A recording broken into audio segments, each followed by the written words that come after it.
In this video, we'll learn how to use Color Adjustment Curves filter to change the brightness and contrast of a photo in Krita, a free and open-source image editor.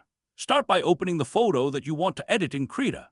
In the Layers docker, add a new filter layer to the layer stack. The filter that we want is the Color Adjustment filter, also known as the Curves filter. After you have added the filter, you can right-click on it and click on Properties to edit its setting. The Curves filter lets you edit the image using a graph by adding control points on it to create curves. You can add as many control points as you want. To remove a control point, simply drag it all the way to the left until it passes another control point. There are always at least 2 control points in this graph. You can't remove all of them. Observe that here we have 2 boxes, input and output, showing the values of the last control point we clicked. They are both 0. This means that when the input is 0, the output is also 0. In other words, the value from the image isn't being changed at all. Let's change the output to 127 to see what happens. Observe that the image is now lighter and grayer. The input refers to the horizontal axis. 0 is the left side. The output refers to the vertical axis. 127 is the middle. If we drag this control point to the top, the whole image becomes white. The maximum value is 255. That's because this image has an 8-bit color depth. If this image had a 16-bit color depth, the maximum value would be 65,535. What this graph means is that for each number from 0 to 255, the filter will produce an output value. Because this line is a straight line, the output value is always going to be 255. If we drag this control point toward the bottom, then when the value is 0, the minimum, the filter produces the maximum value, and when it's the maximum value, the filter produces the minimum value. In other words, it's inverting the values of the image. It works just like the invert colors filter. To increase the brightness of the photo, drag a control point to the left to make lower values become higher than normal. Try to keep the 0 input at 0 output so that the black color stays black.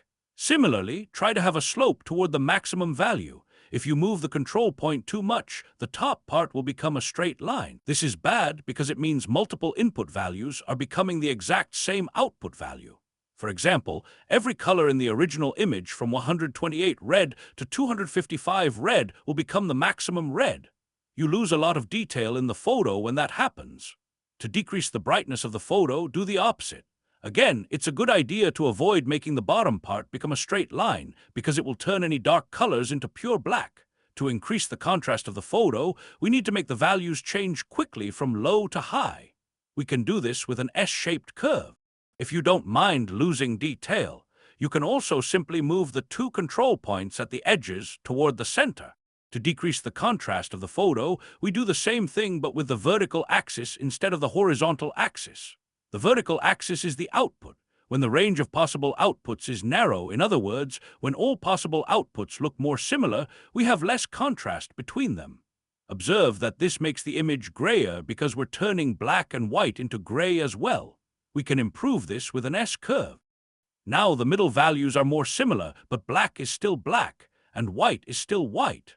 In most cases, this is all you need to do to change the brightness and contrast of a photo, but there is a few more important things to learn about this filter. On the top left corner, we have something that looks like a channel selector.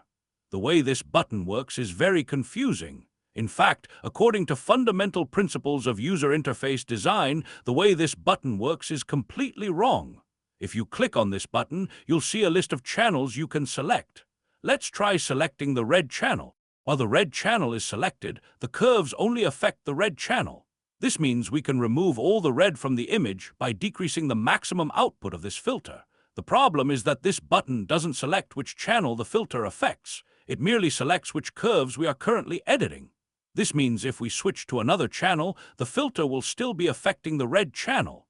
If we switch back the red channel, the curve will be the way we left it. Another confusing thing about this button is that the default channel is called RGBA. The A stands for alpha, but this channel only affects the RGB channels. It doesn't affect the alpha. We do have the ability to process the opacity of the pixels using the curves filter, but to do this we need to change the channel to alpha. This photo is completely opaque, so all pixels have 255 alpha.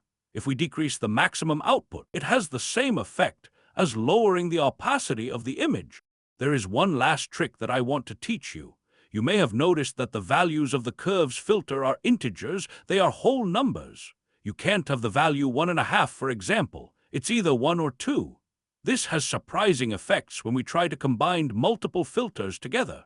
Let's see an example to understand how this works. First, I'm going to add a curves filter to the image, and I'm going to compress output into a very small range of values.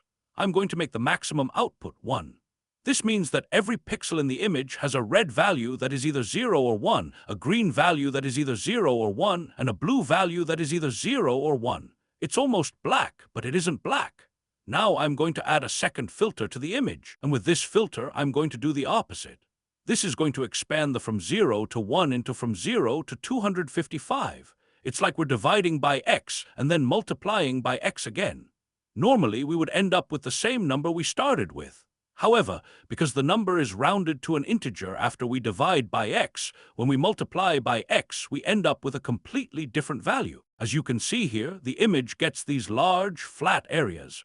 What is happening is that the number of colors in the image has decreased. Every pixel has a red value of either 0 or 255. It can't be any other number. This sort of rounding error is the main cause of banding artifacts when working with filters.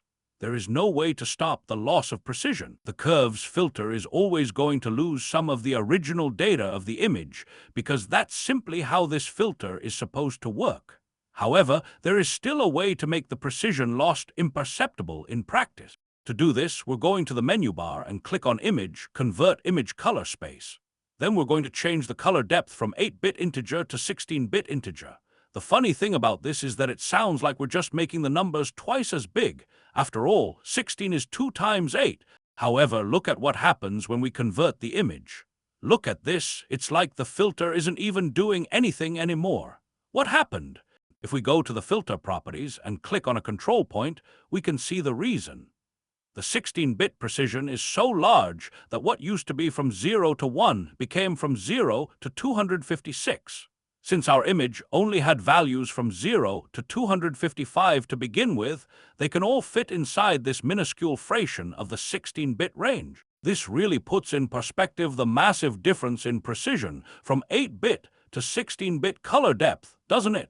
This is why it's a good idea to work with non-destructive filters in 16-bit instead of 8-bit, and it's also why it's not really necessary to use 32-bit color depth. 16-bit is more than enough to solve the problems of 8-bit. This is how you use the color adjustment curves filter in Krita. Thanks for watching, and don't forget to like and subscribe for more videos.